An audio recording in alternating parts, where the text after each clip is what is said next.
Masih bersama saya Ufolia, pemirsa kembali kami sampaikan 3 berita utama Kaltim hari ini.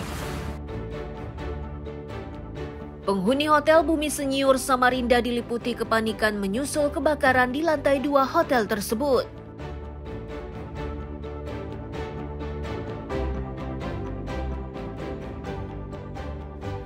Belasan tahanan yang kabur dari dalam sel Polsekta Samarinda Kota akhirnya berhasil diringkus. 2 di antaranya ditangkap di Palangkaraya, Kalimantan Tengah.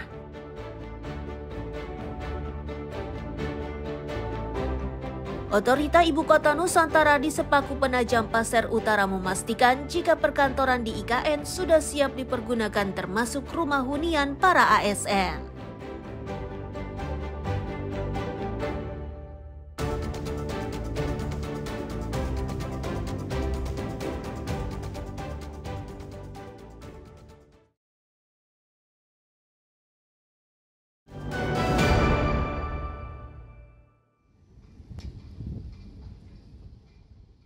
Sarana dan prasarana perkantoran di kawasan inti pusat pemerintahan atau KIPP Ibu Kota Nusantara di Sepaku Penajam Pasir Utara saat ini diklaim sudah bisa digunakan untuk menjalankan operasional roda pemerintahan.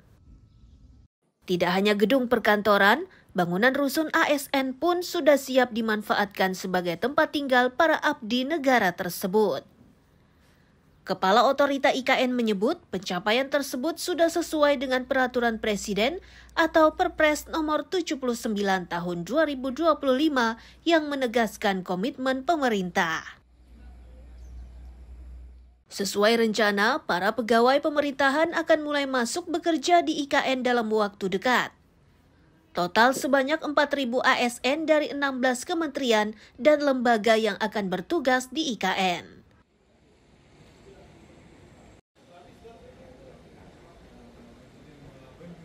Perpres 79. Nah, itu sudah mulai masuk tahun ini atau seperti apa, Pak? Iya, mulai tahun ini harus sudah masuk. Beberapa kementerian sudah mengirim kepada kami eselon 1 mana yang berapa. Jadi kami sudah siapkan dari huniannya dan kantornya. Dari apa aja, Pak? Kementerian apa aja, Pak? Kami merekomendasikan ada 16 KL, ya, terutama yang berhubungan langsung mendukung IKN, seperti ATR, kehutanan, PU, perumahan, Menhub, kesehatan. Pihak otorita berharap rencana perpindahan para ASN di IKN berjalan aman dan lancar sesuai rencana awal. Riani Mantini dan Amir Hamzah melaporkan dari Penajam Pasir Utara.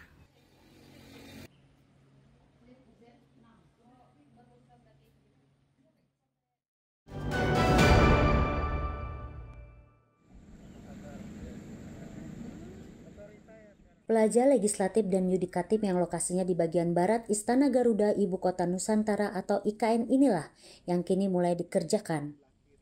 Per Oktober 2025 prosesnya sudah memasuki tahap lelang.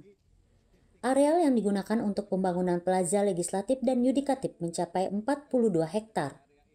Proyek pembangunannya menggunakan metode design and build, yakni desain gedung perkantoran dan pembangunan dikerjakan oleh satu perusahaan. Direktur Sarana dan Prasarana Dasar Otorita IKN menyebut, pengerjaan Plaza Legislatif dan Yudikatif ini membutuhkan waktu 25 bulan. Diupayakan proses pengerjaannya sudah mulai dilakukan pada 1 Desember 2025. Jumlahnya sudah kita cek, jadi kapasitas bangunannya kalau tempat-tempatnya itu ada di daerah sini untuk sidang-sidang. November bisa tanda tangan kontrak semuanya. Jadi dalam proses pengerjaannya memerlukan waktu 25 bulan. Ini masih on the track. 25 bulan itu berarti 1 Desember sudah kerja. Konsep proyeknya adalah design and build. Design and build itu kerjasama antara si konsultan perencana dan kontraktor pelaksana gitu ya. Nantinya, kawasan legislatif dan yudikatif yang dibangun, selain berisi ruang kerja dan ruang sidang, juga akan dilengkapi dengan taman dan area khusus untuk berunjuk rasa. Riani Mantini dan Amir Hamzah melaporkan dari Penajam Pasir Utara.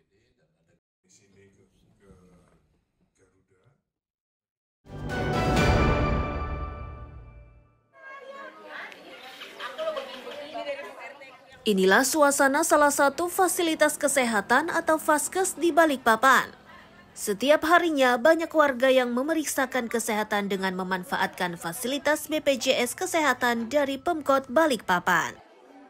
Berdasarkan data dari Deputi Direksi Wilayah 8 BPJS Kesehatan, belum semua penduduk terdaftar sebagai peserta BPJS. Bahkan dari 4.185.000 penduduk Kaltim, hanya 86% yang aktif dan telah memanfaatkan BPJS. Sedangkan sisanya masih belum aktif. Tidak aktifnya kepesertaan di BPJS ini dipengaruhi berbagai sebab dan salah satunya adalah menunggak iuran.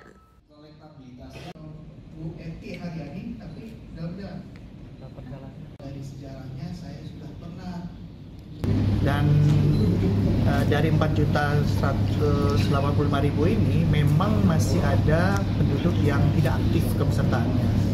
Kalau dilihat dari keaktifannya itu 86%, berarti ada sekitar 14% dari 4.185.000 yang statusnya itu memang dia tidak bisa mengakses ke pelayanan kesehatan karena berbagai sebab.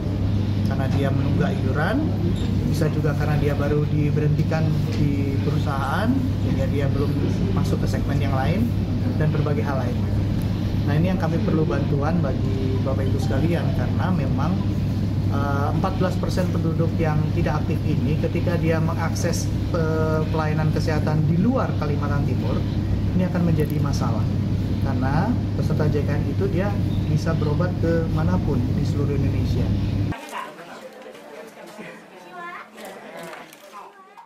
Pihak BPJS mengimbau agar warga bisa mengurus dan mengaktifkan lagi kepesertaan asuransi kesehatan yang diwajibkan oleh negara tersebut dengan membayar iuran dan memutakhirkan data kepesertaan mereka. Sebab dengan kepesertaan BPJS, warga yang telah melunasi premi asuransi kesehatan pemerintah tersebut bisa menikmati pelayanan kesehatan di seluruh fasilitas pelayanan kesehatan milik pemerintah dan sebagian milik swasta yang bekerja sama. Riani Mantini dan Amir Hamzah melaporkan dari Balikpapan.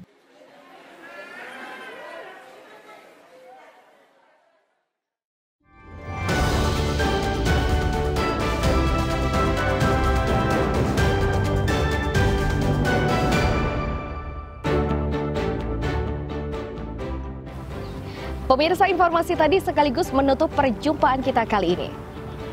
Akhirnya Selvolia beserta tim redaksi yang bertugas mengucapkan selamat pagi, selamat beraktivitas, sampai jumpa.